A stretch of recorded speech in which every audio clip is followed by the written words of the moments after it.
어머니, 도대체 왜 그렇게 고집을 부리세요? 어머니도 이제 연세가 있으시잖아요. 저희가 다 챙겨드릴게요.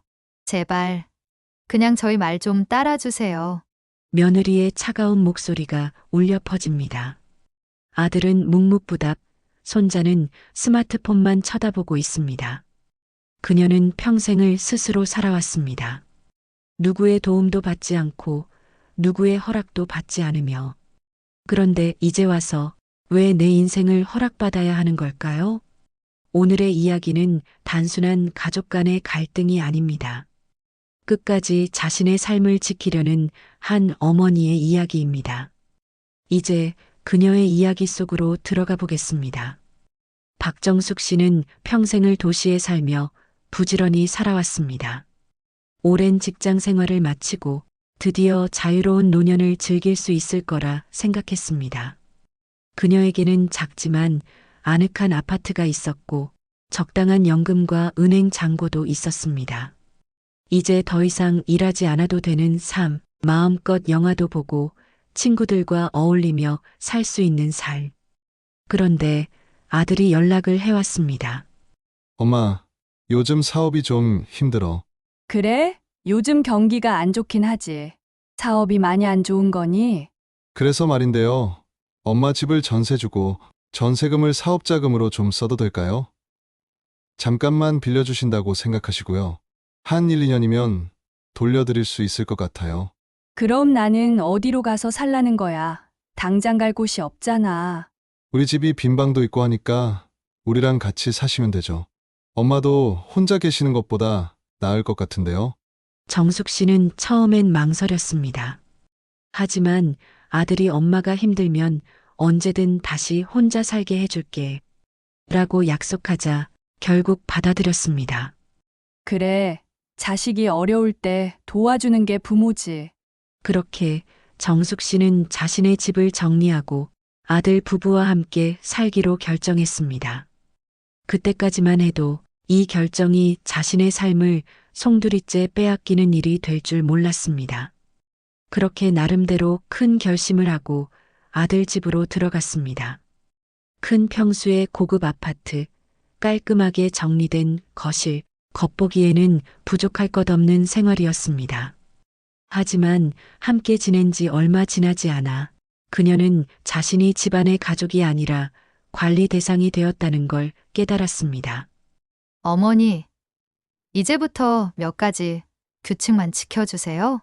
이사 온 첫날 며느리는 그녀 앞에서 공손한 척 말했습니다. 어머니, 건강을 위해서예요. 식사는 제가 신경 써드릴 테니까 따로 뭐 사드시지 마세요. 그리고 요즘 치안이 안 좋으니까 외출하실 때는 꼭 저한테 말씀하시고요. 밤에는 꼭 일찍 주무세요.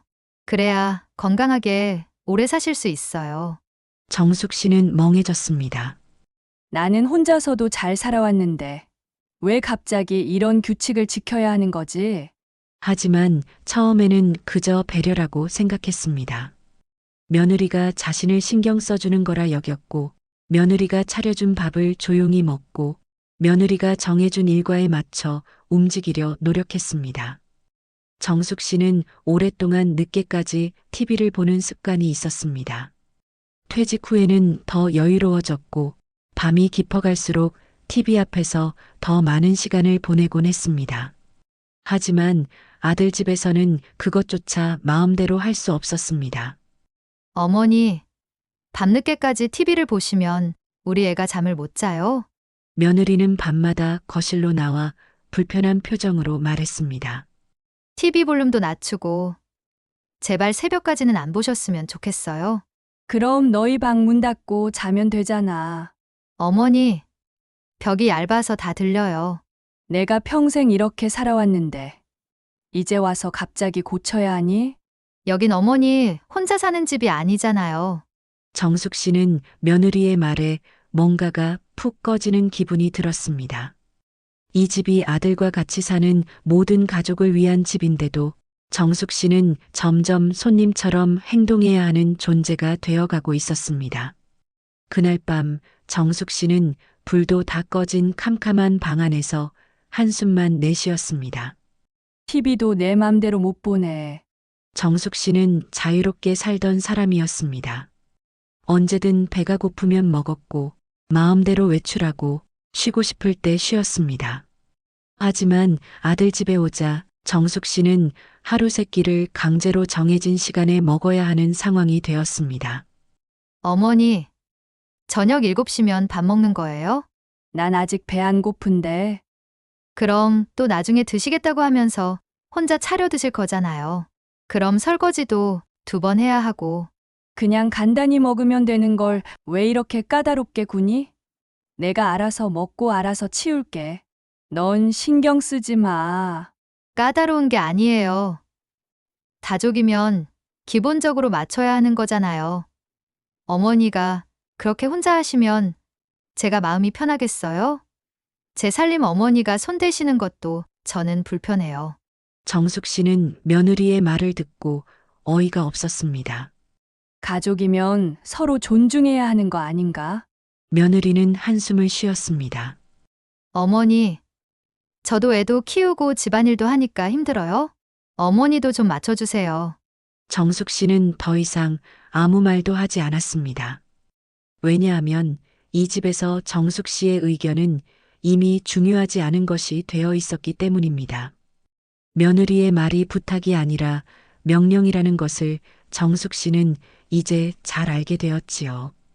어느 날 밤 정숙 씨는 조용히 TV를 보고 있었습니다. 이번에는 볼륨도 줄였고 리모컨을 손에 꼭 쥐고 조금이라도 큰 소리가 나면 꺼버리려고 최대한 가족들이 신경 쓰지 않게 하려고 했습니다. 하지만 문이 벌컥 열리며 며느리가 들어왔습니다. 어머니, 제발요. 이 시간에 TV 좀 그만 보시면 안 돼요? 볼륨도 줄였잖니. 그게 문제가 아니에요. 늦게까지 불 켜놓고 TV를 보면 저도 신경이 쓰인다고요. 내가 너한테 뭐 피해 준 거 있냐? 어머니, 이렇게 늦게 주무시면 또 늦잠 자게 되고, 그럼 식사 시간도 다 꼬이잖아요. 건강에도 좋지 않고 다른 가족들한테도 피해 주시는 거라고 몇 번을 말씀드려요. 아니, 대체 왜 그렇게 날 못 잡아 먹어 안달이니? 다 내가 알아서 한다고 했잖아. 넌 신경 쓰지 말라니까. 내가 여기에 와서 너한테 얼마나 맞춰줬는데 TV도 하나 내 맘대로 못 보게 하니? 맞춰준 거요? 오히려 저희가 더 맞추고 있어요. 며느리는 짜증이 폭발한 듯 한숨을 크게 내쉬었습니다. 저도요. 하루 종일 일하고 애까지 돌보느라 힘들어요. 그런데 어머니는 맘대로 생활하시잖아요. 저는 왜 어머니 패턴에 맞춰야 하는데요? 정숙 씨는 깊은 숨을 들이마셨습니다. 나는 내 집에서 내 방식대로 살고 싶다. 어머니, 여긴 어머니 혼자 사는 집이 아니에요. 그 말이 정숙 씨의 심장을 철렁하게 만들었습니다. 힘든 일은 TV뿐이 아니었지요. 박정숙 씨는 원래 단 걸 좋아했습니다. 아침에는 달달한 커피를 한 잔 마시는 것이 정숙 씨의 작은 즐거움이었고 가끔 빵집에서 크루아상을 사와서 즐기기도 했습니다. 하지만 이제는 그 작은 사치조차 허락되지 않았습니다. 어느 날 정숙 씨는 몰래 마트에서 과자를 사왔습니다. 입이 심심해서 커피와 함께 한 조각 베어 물었는데 손자가 그걸 보고 소리쳤습니다. 엄마, 할머니 과자 먹어. 그 말이 끝나기도 전에 며느리가 불이 나게 달려와 정숙 씨의 손에서 과자를 낚아챘습니다. 어머니, 이런 거 드시면 혈당 올라가요? 아니, 그냥 조금 먹는 건데. 조금이라도 안 돼요. 저희가 다 챙겨드릴 테니까 이런 건 드시지 마세요. 정숙 씨는 어이가 없었습니다. 살면서 누구한테 허락받고 음식을 먹어본 적이 있었던가? 나는 네가 관리하는 환자가 아니야. 정숙 씨는 말하고 싶었지만 며느리는 단호했습니다. 어머니, 제가 이렇게까지 신경 써드리는 건 어머니를 위해서예요? 정숙 씨는 그렇게 말하는 며느리와 싸울 힘이 없었습니다. 다 어머니를 위한 일이라는 며느리는 늘 너무 당당했지요. 죄인이 되는 건 언제나 정숙 씨였습니다. 며느리의 간섭은 음식뿐만이 아니었습니다. 어느 날 정숙 씨는 바람을 쐬고 싶어 가까운 공원에 나갔습니다. 아무 말 없이 나왔다가 1시간 후에 돌아갔을 뿐인데 거실에는 화가 난 며느리가 서 있었습니다. 어머니, 도대체 어디 갔다 오신 거예요? 그냥 공원에 다녀왔는데 말도 없이 나가시면 어떡해요?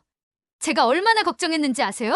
내가 애도 아니고 공원 한 바퀴 도는 게 왜 문제가 돼? 혹시 넘어지시거나 길이라도 잃으시면 어쩌려고요? 정숙 씨는 답답했습니다. 나 아직 젊어. 내 다리로 걸을 수 있고 내 머리로 생각할 수 있어. 하지만 며느리는 고개를 저었습니다. 어머니, 그게 아니라 어머니도 이제 연세가 있으시잖아요. 그러니까 제가 다 챙겨드릴 테니까 그냥 제 말만 들으시면 돼요. 정숙 씨는 한숨을 쉬었습니다. 며느리는 끝까지 자신의 말을 배려라고 포장하고 있었습니다. 정숙 씨는 멍하니 집안을 둘러보았습니다. 자신의 물건은 하나도 없었습니다. 심지어 자신의 의지도 없었습니다. 이건 내가 원했던 삶이 아니야. 하지만 힘든 건 정숙 씨만이 아니었지요. 침실에 누워 휴대폰을 보며 맥주를 한 캔 마시던 남편이 아내의 눈치를 살폈습니다. 평소처럼 피곤한 얼굴이었지만 오늘은 뭔가 더 예민해 보였습니다.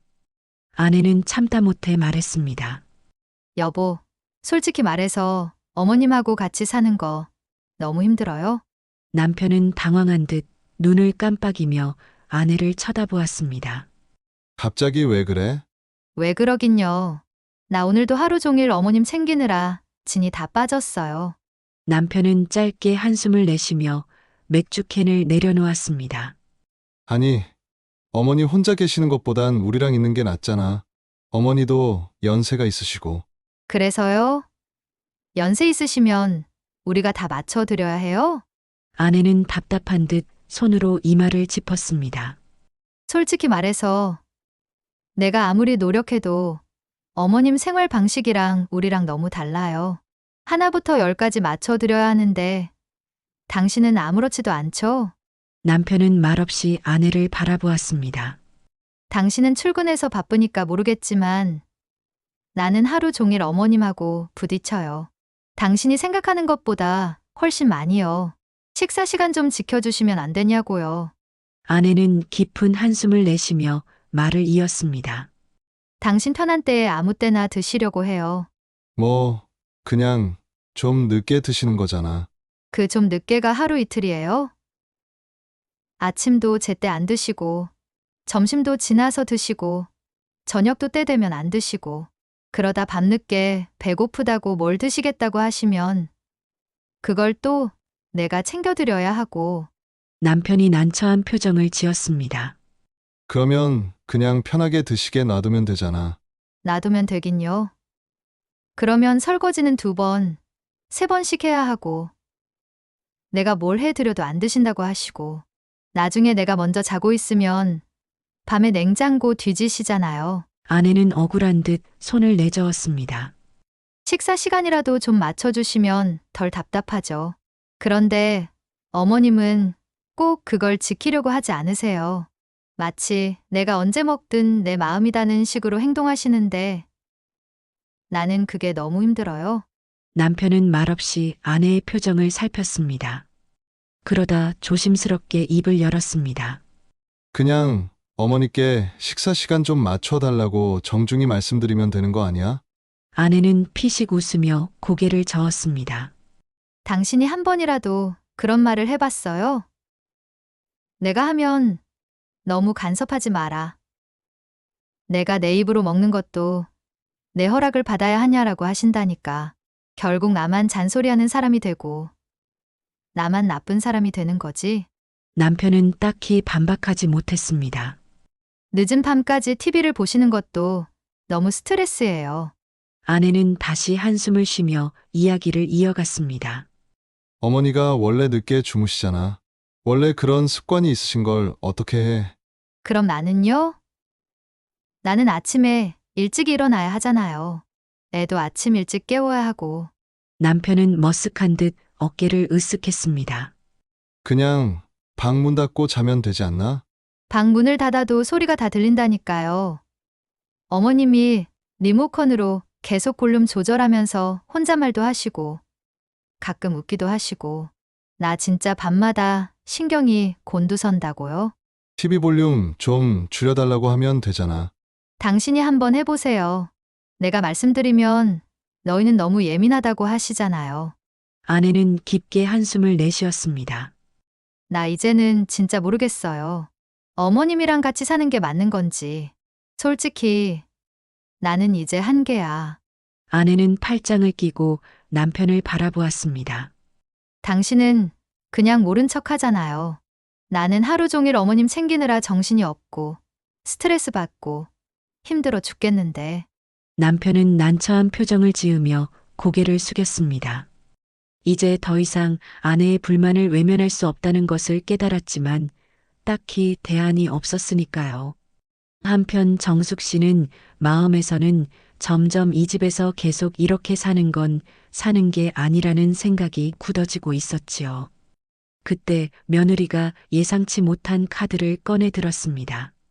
어머니, 이제 낮에는 주간보호센터나 어딜 좀 다니시는 게 어떨까요? 정숙 씨는 며느리를 빤히 바라보았습니다. 주간보호센터. 어머니 같은 연세에 맞는 프로그램도 많고 같은 또래 친구들도 사귈 수 있어요. 저희도 낮에는 바쁘니까 어머니도 거기 가시면 더 좋지 않을까요? 그 말에 정숙 씨는 소리쳤습니다. 너 거기가 누굴 위한 곳인지 알기나 하고 말하는 거니? 내가 아직 나이도 젊고 정신이 멀쩡한데 나를 노인센터에 보내겠다고? 이건 단순한 배려가 아니었습니다. 며느리는 자신을 더 이상 집안에 두고 싶지 않다는 것을 돌려 말하고 있었습니다. 너희들이 나를 귀찮아하는 거야? 어머니, 그런 뜻이 아니에요.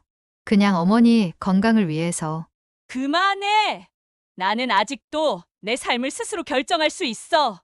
문화센터나 스포츠센터도 아니고 주간센터가 뭐니? 넌 대체 날 뭘로 생각하는 거니? 어머니, 기분 나쁘셨으면 죄송해요. 하루 종일 무료하신 것 같아 여쭤본 거예요. 정숙 씨는 며느리를 똑바로 쳐다보았습니다. 아니, 나는 아직 건강해. 그리고 앞으로도 내 인생은 내가 결정해. 이제 내가 꼴 보기 싫으니 나가서 들어오지 말라는 말이로구나. 그래, 알았다. 내가 네 눈앞에서 사라져 주면 되는 거지. 안 그러니? 며느리는 순간 말문이 막혔습니다. 정숙 씨는 더 이상 며느리와 아들에게 설득당하지 않겠다고 다짐했습니다. 나는 내 집으로 돌아갈 거야. 그 말을 들은 며느리의 얼굴이 확 굳어졌습니다. 어머니, 지금 갑자기 그런 말씀을 하시면 이게 갑자기라고? 나는 하루하루가 감옥 같았다. 이제 못 참겠어. 정숙 씨는 방문을 쾅 닫고 들어왔어요. 자신의 집으로 돌아가겠다는 결심은 확고했습니다. 대체 사람을 뭘로 보는 거야? 내가 바보 병신이야? 보자 하니까 정말 사람을 우습게 알고 있어. 정숙 씨는 단호하게 마음을 먹었어요. 아들놈이 빨리 집으로 돌아갈 돈을 돌려줘야 할 텐데. 정숙 씨는 아들이 퇴근하기를 기다렸습니다. 아무리 생각해도 더는 미룰 수 없었습니다. 이 집에서의 삶은 숨이 막혔고 정숙 씨는 다시 자신의 삶을 되찾아야 했습니다. 저녁 늦게 집으로 들어온 아들은 평소처럼 무심하게 말했습니다. 어머니, 아직 안 주무셨어요? 할 말이 있어서 기다렸다.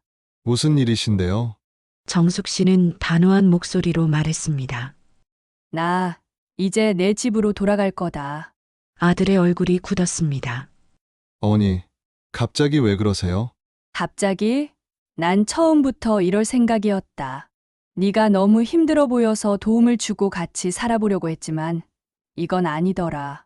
어머니, 저희가 뭐 그렇게 잘못했나요? 잘못? 글쎄다. 너희가 잘못한 건 없어. 하지만 도저히 같이는 못 살겠다. 이러다 서로 원수될 일만 남았어. 서로 가족으로 잘 지내려면 지금이라도 빨리 따로 나가 사는 게 답이야. 아들은 난처한 표정을 지었습니다. 어머니, 그래도 혼자 계시는 것보다 낫잖아요. 여기서 같이 살면 저희가 챙겨드릴 수도 있고, 그 챙긴다는 게 내 삶을 구속하는 거였어. 내 아내가 허락하는 것만 먹고, 허락하는 시간에 자고, 허락하는 대로 움직여야 했지. 이건 사는 게 아니야. 얘 2번 더 챙겼다 가는 사람 잡겠다. 이제 그만둬. 그만두자고. 어머니, 그건 그냥 서로 맞춰가야 하는 거잖아요. 서로 맞춰가는 게 아니라 내가 일방적으로 맞춰야 했지. 아들은 한숨을 내쉬었습니다. 그래서 어쩌고 싶으신 건데요. 나는 원래 내 방식대로 살던 사람이야. 그런데 내 집에 오면서 그걸 다 포기해야 했어. 이젠 안 해. 다시 내 집으로 돌아갈 거다. 아들은 미간을 찌푸리며 조용히 말했습니다. 어머니, 그런데 그게 좀, 좀 뭐? 돈 다 써버렸니? 내가 전세 주고 일단 그 집은 건들지 말라고 했잖아. 어머니 집, 저희가 담보로 대출 받았어요. 정숙 씨는 순간 숨이 턱 막혔습니다. 뭐라고? 저희가 사업 자금 때문에 어쩔 수 없이 담보 대출 좀 받았어요. 내 허락 없이 내 집을 담보로 잡았다고? 아들은 당황하며 말을 더듬었습니다. 아니, 어머니도 알고 계셨잖아요. 그냥 같이 사는 거니까 그 돈을 쓰는 게 나쁘진 않다고 하셨고, 내가 대출까지 받아도 된다고 한 적은 없어. 정숙 씨는 믿을 수 없다는 듯 아들을 노려보았습니다. 내가 돌아가겠다고 하는데 내 집이 네 사업 자금에 묶여 있다고? 네가 그랬잖아. 원하면 언제든지 다시 나가 살게 해준다며. 어머니, 당장 나가실 수는 없어요. 대출을 다 갚으려면 시간이 좀 필요해요. 전세 계약도 한참 남았잖아요. 그럼 나는 어디에서 살라는 거야? 네가 내 집을 가져가 놓고 이제 와서 나더러 어떻게 하라고? 아들은 한숨을 쉬었습니다. 어머니, 그냥 좀 더 저희랑 같이 지내세요. 대출 금방 정리할 테니까요. 정숙 씨는 조용히 말했습니다. 그건 네 사정이지. 내 사정은 아니야. 나는 더 이상 여기서 못 살아. 어머니, 제발 좀 이해해 주세요. 저도 어쩔 수 없었어요. 사업이 어려웠고 어머니가 도와주실 수도 있다고 생각했으니까. 난 이런 식으로 도와주겠다고 한 적 없어. 너희가 나를 꼼짝 못하게 만든 거야. 아들은 아무 말도 하지 못했습니다. 어떻게든 해결해. 내 집, 네 손으로 예전처럼 다시 돌려놔. 어머니, 그게 그렇게 쉽게 되는 게 아니에요. 그럼 네가 어떻게든 방법을 찾아. 네가 벌린 일이니까 네가 책임져. 나는 기다려줄 생각 없어. 정숙 씨는 자리에서 일어섰습니다. 그리고 이 집은 내 집 아니야. 난 여기서 나가면 절대 다시 오지 않을 거야. 정숙 씨는 현관문을 열고 밖으로 나갔습니다. 답답해서 바람이라도 쏘여야 했지요. 아들은 한숨을 쉬며 머리를 감싸 쥐었지만 더 이상 어머니를 붙잡지는 못했습니다. 어머니, 일단 여기서 지내세요. 며칠 후 정숙 씨는 다시 아들과 마주 앉았습니다. 아들은 피곤한 기색이 역력한 얼굴로 조심스럽게 입을 열었습니다. 어머니, 솔직히 지금 당장 집을 돌려드릴 수는 없습니다. 정숙 씨는 팔짱을 끼고 아들을 바라보았습니다. 그 말인즉슨 네가 여전히 내 집을 담보로 잡은 대출을 해결하지 못했다는 거겠지. 아들은 난처한 표정을 지었습니다. 네, 전세 계약도 한참 남았고 대출까지 해결하려면 시간 좀 걸려요. 그러니 어차피 지금 그 집으로는 당장은 못 들어가세요.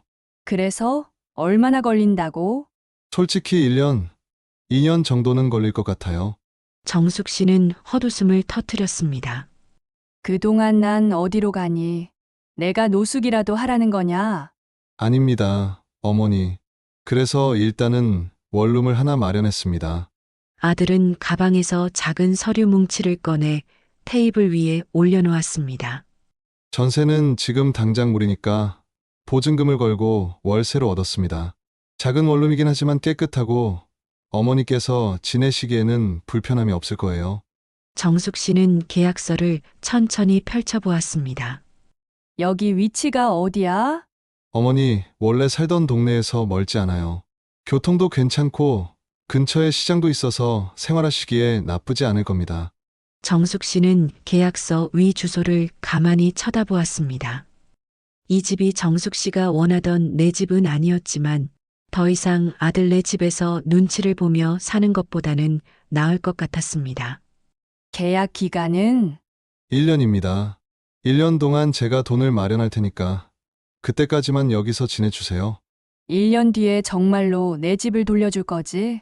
아들은 단호하게 고개를 끄덕였습니다. 어머니, 약속하겠습니다. 1년 안에 꼭 해결할 겁니다. 그때까지 네가 약속을 지키지 않으면 난 가만히 있지 않을 거야. 알고 있습니다. 그러니 너무 걱정하지 마세요. 정숙 씨는 깊은 한숨을 내쉬며 계약서를 덮었습니다. 알겠어. 일단은 거기서 지낼게. 하지만 잊지 마. 네가 한 약속. 네, 어머니. 감사합니다. 정숙 씨는 커피를 한 모금 마시며 창밖을 바라보았습니다. 자신의 집을 되찾을 날이 오긴 올까? 이제 모든 것은 아들의 손에 달려 있었습니다. 사실 아들에게 모든 것을 주어도 아깝지 않은 정숙 씨였어요. 다만 함께하는 것이 불가능하기에 어쩔 수 없이 다시 집을 돌려받아야 하는 정숙 씨 마음도 편치는 않았지요. 아들이 마련해준 원룸으로 가는 정숙 씨 마음은 그래도 홀가분했습니다. 마침내 짐을 싸서 이사를 나가는 날, 박정숙 씨는 단호한 걸음으로 현관문을 나섰습니다. 아들과 며느리는 형식적으로나마 정숙 씨를 붙잡으려 했지만 이번만큼은 정숙 씨의 결심을 꺾을 수 없었습니다. 엄마, 다시 한번 생각해봐. 진짜 괜찮겠어요? 걱정 마라. 화나서 그러는 거 아니니까. 하지만 엄마, 혼자 지내시기엔 힘들 수도 있어요. 힘들어도 내 집에서 내 마음대로 살 거야. 너희 허락 없이 숨 쉬는 게 힘든 것보단 나아. 며느리는 끝까지 배려였다고 우기는 중이었습니다. 어머니, 저희가 이렇게 신경 써드리는 게 싫으셨어요? 정숙 씨는 조용히 며느리를 바라보았습니다. 네가 하는 건 신경이 아니라 통제야. 나는 네가 허락한 것만 먹고 네가 허락한 곳만 가야 했어. 네 말대로만 살아야 했지. 그건 어머니를 위해서였어요. 아니, 네가 편하려고 그런 거야. 며느리는 말을 잇지 못했습니다. 나는 네 집의 관리 대상이 아니라 내 인생을 사는 사람이야. 그렇게 말하고 정숙 씨는 엘리베이터에 올랐습니다. 층수를 내려가는 동안 속이 뻥 뚫리는 기분이 들었습니다. 정숙 씨는 그렇게 예전보다 확 줄어든 원룸, 자신의 집으로 돌아갔습니다. 작은 원룸의 현관문을 열었을 때 정숙 씨는 깊은 숨을 내쉬었습니다. 그 좁은 공간이 이제는 너무나도 소중하게 느껴졌습니다. 예전 집이 그리웠지만 이 원룸도 만족스러웠어요. 정숙 씨는 그렇게 혼자의 생활을 다시 시작했습니다. 주방으로 가서 냉장고를 열었습니다. 장을 봐온 식재료로 밥을 해먹을 생각이지요. 된장을 풀고 찌개를 끓였습니다. 고소한 냄새가 퍼지는 걸 보며 정숙 씨는 씩 웃었습니다. 이제야 내가 돌아왔네. 정숙 씨는 테이블에 앉아 스스로 차린 밥을 한 입 떠먹었습니다. 얼마 만에 먹는 내 마음대로의 식사였던가. 아무도 잔소리하지 않는 저녁, 아무도 간섭하지 않는 밤. 이제 정숙 씨는 진짜 자유를 되찾았습니다. 그날 밤 박정숙 씨는 오랜만에 편안한 잠을 잤습니다. 아무도 깨우지 않았고 아무도 어머니 이러시면 안 돼요. 라고 하지 않았습니다. 밤이 늦도록 마음껏 TV를 봤어요. 오전 10시가 넘도록 늦잠을 자고 천천히 일어나 커피를 내려 마셨습니다. 그동안 꿈꿔왔던 내 마음대로 사는 하루가 시작되었습니다. 어머니, 잘 지내세요? 며칠 후 아들에게서 전화가 왔습니다. 그래, 아주 잘 지낸다. 엄마, 혼자 계시면 불편하지 않아요? 불편해도 좋아. 적어도 내 마음대로 살 수 있으니까. 아들은 더 이상 말리지 않았습니다. 어머니의 뜻이 확고하다는 걸 알았기 때문이겠죠. 그래도 가끔 전화는 해요. 알았죠? 알았어. 필요하면 연락할게. 전화를 끊고 정숙 씨는 창문을 열었습니다. 시원한 바람이 방 안으로 들어왔습니다. 그날 저녁 정숙 씨는 마트에서 또 장을 봐왔습니다. 먹고 싶은 반찬을 사고 원하는 재료로 저녁을 차렸습니다. 된장찌개에 매콤한 제육볶음, 밥을 한 숟가락 크게 떠 입에 넣으며 정숙 씨는 속삭였습니다. 이게 사는 거지.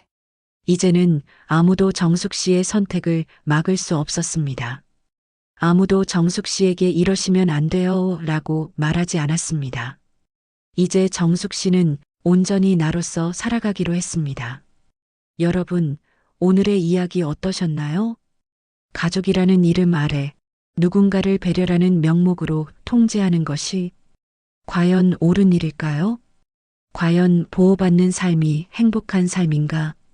누군가를 위해서라는 이유로 그의 자유를 빼앗아도 되는 걸까? 진정한 배려란 서로를 존중하는 것이 아닐까요? 오늘 이야기가 여러분의 마음에 작은 울림을 남겼다면 좋겠습니다. 그럼 저는 다음 이야기로 다시 돌아오겠습니다. 지금까지 마음의 라디오였습니다.